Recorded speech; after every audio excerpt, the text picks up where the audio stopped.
Hello everyone, स्वागत है आप सभी का अपने यूट्यूब चैनल जैकपुर पे।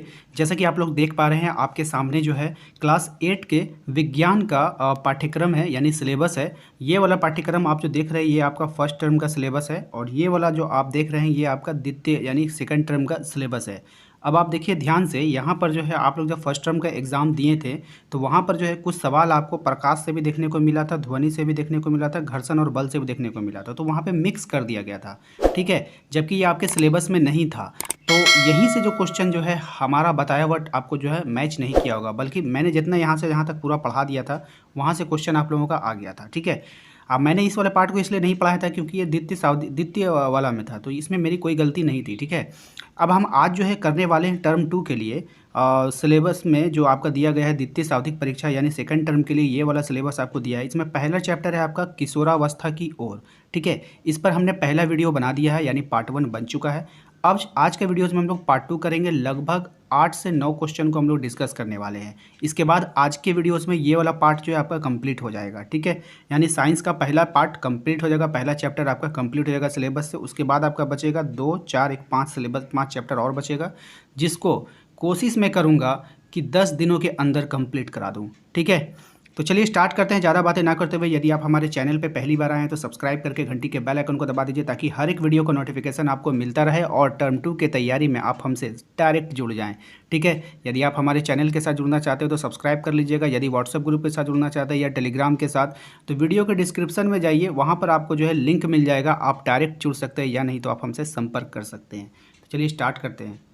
जैसा कि आप देख पा रहे हैं यहाँ पर मैंने सेट 2 लिख दिया है, यानी इसके पहले भी सेट 1 बनाकर तैयार है।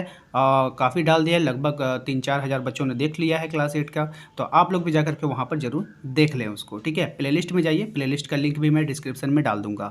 पहला क्वेश्चन देखिए क्या है, टेस्टोस्टेरोन और एस्ट्रोजन में के क्या कार्य हैं, यानी दोनों का कार्य आपको बताना है। टेस्टोस्टेरोन और एस्ट्रोजन के क्या कार्य हैं। ठीक है, तो चलिए देखते हैं। देखिए इसका आंसर जो है, अगर हम किताबी भाषाओं में बात करें तो काफ़ी थोड़ा डिफ़िकल्ट हो जाता है, याद करना ज़बान पे नहीं चढ़ता है। तो हम पहले एक बार इसको पढ़ देते हैं, उसके बाद फिर मैं आपको समझाऊंगा कि आपको क्या करना है। इसलिए अपना कॉपी और अपना पेन लेकर बैठें, ताकि मैं जो बात कहूँ तो आप उसे नोट कर सकें। ठीक है, अब देखिए यहाँ पे क्या लिखा है आंसर में। टेस्टोस्टेरोन पुरुषों में सहायक लैंगिक अंगों तथा द्वितीय लैंगिक लक्षणों जैसे दाढ़ी, मूछ तथा आवाज़ को नियंत्रित करता है। अब यहाँ पर देखिएगा, एस्ट्रोजन में स्त्रियों में सहायक लैंगिक अंगों तथा द्वितीय लैंगिक लक्षणों जैसे स्तन ग्रंथियों, केश विन्यास तथा आवाज़ को नियंत्रित करता है। नियंत्रित का मतलब समझते हैं, कंट्रोल करता है, उसको कितना आगे बढ़ाना है, कितना नहीं बढ़ाना है, कब बढ़ाना है, ये सब कंट्रोल करना। ठीक है, अब देखिए यहाँ पर 2-3 लाइनें देखिएगा। यहाँ पर टेस्टोस्टेरोन पुरुषों में सहायक लैंगिक अंगों तथा द्वितीय सहायक लैंगिक लक्षणों, यहाँ तक इसमें भी सेम है, और यहाँ पर भी देखिए यहाँ तक इसमें भी सेम है। ठीक है, सिर्फ यहाँ पर आपको लिखना है स्त्रियों में, यहाँ पे लिखाएगा पुरुषों में, दोनों लाइन बिल्कुल सेम है। इतना लिखने के बाद अब हम पुरुष की बात करेंगे, तो पुरुष में क्या परिवर्तन होता है। पुरुष में जैसे दाढ़ी निकलने लगता है, मूछें आ जाती है, और उसका आवाज़ क्या होता है, भारी हो जाता है। क्या ये 3 बातें आप भूल पाएंगे? चाहे आप बॉयज़ हों, चाहे आप गर्ल्स हों, चाहे आप लड़का हों, चाहे आप लड़की हों, तो आप जो है ये बातें नहीं भूल सकती हैं कि आपके जो छोटे भाई हैं, या आपके गली मोहल्ले में आपने बहुत सारे बच्चों को देखा होगा, जैसे जैसे वो बड़े होते हैं, जो छोटे रहते हैं, जब वो बड़े होंगे तो क्या होंगे, उसकी दाढ़ी आने लगेगी, उसकी मूछें आने लगेगी। पहले बचपन में उसकी आवाज़ बहुत अच्छी लगती होगी आपको, लेकिन अब जैसे जैसे वे बड़े हो रहे हैं उनकी आवाज़ क्या होती है, भारी होने लगती है। तो इस प्रकार से आप कह सकते हैं कि पुरुषों में 3 परिवर्तन आपको दिखाई देता है। कौन कौन सा परिवर्तन? दाढ़ी आना, मूछें आना, उनकी आवाज़ों का परिवर्तन। तो इसी बात को सिर्फ यहाँ पे लिखा गया है, आप यहाँ पे देख पा रहे हैं। टेस्टोस्टेरोन पुरुषों में सहायक लैंगिक अंगों तथा द्वितीय लैंगिक लक्षणों जैसे दाढ़ी, मूछ तथा आवाज़ को नियंत्रित करता है। अब यहाँ पे आप कहिएंगे सर सहायक लैंगिक लक्षण समझ में नहीं आ रहा है। तो ये सहायक लैंगिक लक्षण ये वैसे लक्षण होते हैं जो कि हम लोग छिपा कर रखते हैं, उसको हम लोग जाहिर नहीं करते हैं। ठीक है, अब इस पार्ट पे उतना ध्यान नहीं देना है, आप लोग आगे की कक्षाओं में और क्लियर से पढ़ेंगे। अगर हम महिलाओं की बात करें, स्त्रियों की यानी लड़कियों की बात करें, तो सहायक लैंगिक लक्षणों तथा द्वितीय लैंगिक लक्षणों जैसे स्तन, उनके स्तन का विकास होना, ग्रंथियों का विकास होना, केस का मतलब यहाँ पे बाल होता है, उनके बाल जो है छोटे से बड़े होने लगते हैं, आवाज़ को भी उनका नियंत्रित करता है। उनके साथ भी यही फेव है, जो लड़कियाँ होती है बचपन में उनकी आवाज़ अलग होती है, बड़े होने पर वो अलग हो जाती है। ठीक है, तो सेम चीज़ है दोनों का, थोड़ा सा दिमाग लगाकर आप यहाँ पर याद कर सकते हैं। हमारा अगला सवाल देखिए, क्वेश्चन नंबर 2 में आपसे कह रहा है कि यौना आरंभ के समय होने वाले शारीरिक परिवर्तन की सूची बनाएं। यानी यौना आरंभ के समय जो शरीर में परिवर्तन होता है उसकी आपको सूची बनाना है। तो चलिए इसके आंसर को देख लेते हैं। देखिए इसके आंसर में आपको लिखना है कि यौना आरंभ में होने वाले जो परिवर्तन होते हैं, यानी कि जब कोई बच्चा जो है बचपन से यौना आरंभ में प्रवेश करता है, यानी वो यंग होता है, अपने जवानी में प्रवेश करता है, तो उसमें क्या क्या परिवर्तन दिखाई देते हैं। अगर इसको ठेठ भाषा में बात करेंगे हम, तो सीधे सीधी आप लोग समझ लीजिए कि जब वो जवान होने लगता है तब क्या क्या परिवर्तन आते हैं। तो लंबाई में वृद्धि होती है, सबसे पहले वो लंबा होना होता है, ठीक है, लंबाई में थोड़ा बहुत भी वृद्धि होगा। शारीरिक आकृति में परिवर्तन होगा, ठीक है। कभी कभी देखिएगा कोई बचपन में बहुत दुबला पतला था, लेकिन जब वो जवानी के दहलीज पे पहुंचता है या फिर वो यौना आरंभ के दहलीज पे पहुंचता है, तो वहाँ पर उसका शरीर थोड़ा सा सुडौल हो जाता है, थोड़ा अच्छा दिखने लगता है। स्वर में परिवर्तन, उसके साउंड में परिवर्तन आ जाता है। पहले आवाज़ पतला था, फिर बाद में क्या हो जाता है, मोटा हो जाता है। जनन अंगों का विकास होने लगता है। ये एक जनन अंग उसे कहते हैं जो शरीर के वैसे अंग जिन्हें हम लोग क्या करते हैं, ढक कर रखते हैं, चाहे वो महिला हो चाहे वो पुरुष हो। उसके बाद है मानसिक, बौद्धिक एवं संवेदनात्मक परिपक्वता प्राप्त होना, यानी कि दिमागी तौर पे भी थोड़ी बहुत मजबूत हो जाते हैं। वो सोचने की क्षमता उनके अंदर आ जाती है, क्या अच्छा है क्या बुरा है, वो फिर अपने सोच सकते हैं। शरीर के विभिन्न भागों में बालों का उगना, यानी कि शरीर के ऐसे भागों में बाल का आ जाना जहाँ पर वो बचपन में बालें नहीं थी, ठीक है। फॉर एग्ज़ाम्पल में मैं एक दे देता हूँ, जैसे कि लड़कों में देख लीजिएगा आप, मूछ दाढ़ी का होना, वो बचपन में नहीं रहता है, बाद में आ जाता है। तो ऐसे शरीर के कई अंग होते हैं जहाँ पर बालें उगने लगती है।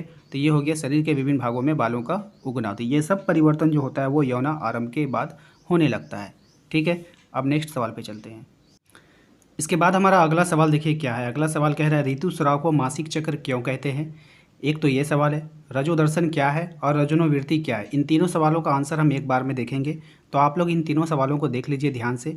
ऋतुस्राव को मासिक चक्र क्यों कहते हैं, रजोदर्शन क्या है और रजोनोवृत्ति क्या है। तीनों को हम इसलिए एक साथ देख रहे हैं कि तीनों कहीं ना कहीं एक दूसरे से रिलेटेड है, ठीक है।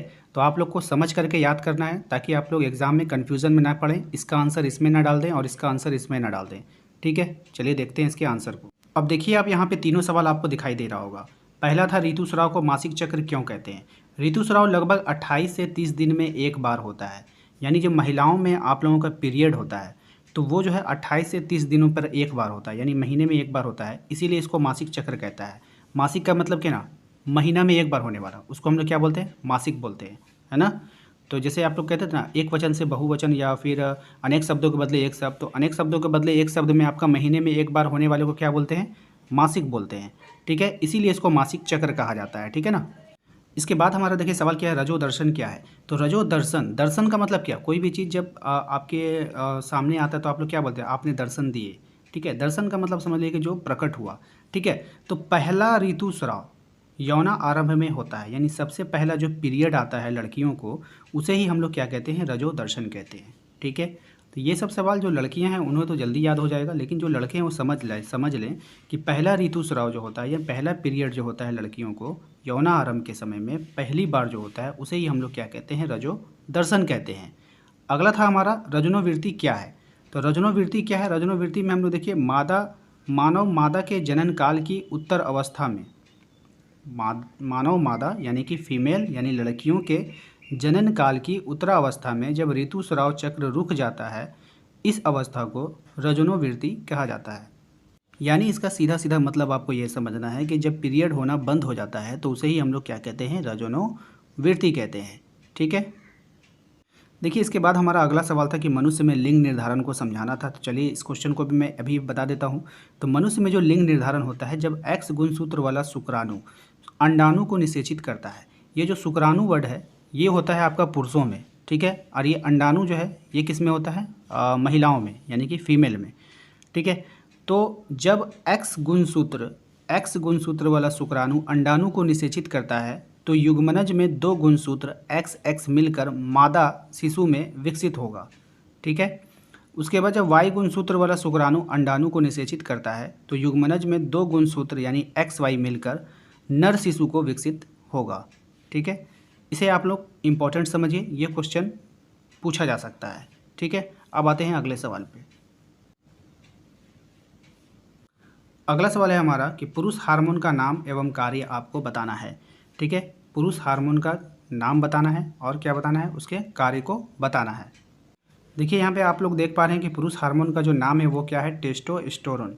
ठीक है, और इसका जो कार्य है शुक्राणुओं की विकास करना, शुक्राणुओं को विकास करना। ठीक है, यही है पुरुष हार्मोन का कार्य।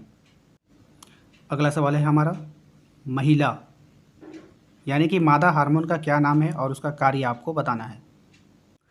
तो देखिए मादा हार्मोन का जो नाम है आपका एस्ट्रोजन होता है, इसको याद रखिएगा बढ़िया से।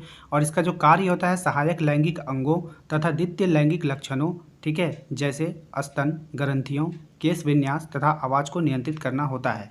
सेम यही क्वेश्चन आप लोगों ने इसके पहले भी देखा था, जो कि जहाँ पर आपका पुरुष हार्मोन और मादा हार्मोन के कार्य को आप लोगों ने देखा था। अगर अलग अलग पूछ लिया जाएगा कि पुरुष हार्मोन का कार्य बताइए तो आप वहाँ से भी लिख सकते हैं, महिला हार्मोन का अगर कार्य आपसे पूछेगा तो आप उसका वहाँ से भी लिख सकते हैं। ठीक है, यानी सेम क्वेश्चन रहता है। तो उम्मीद करते हैं कि आपको समझ में आ गया होगा। यदि वीडियो अच्छा लगा है तो लाइक करके सब्सक्राइब कर दीजिएगा, ताकि हर एक वीडियो का नोटिफिकेशन आपके मोबाइल पर आता रहे। मिलते हैं अगले वीडियो में। Thank you.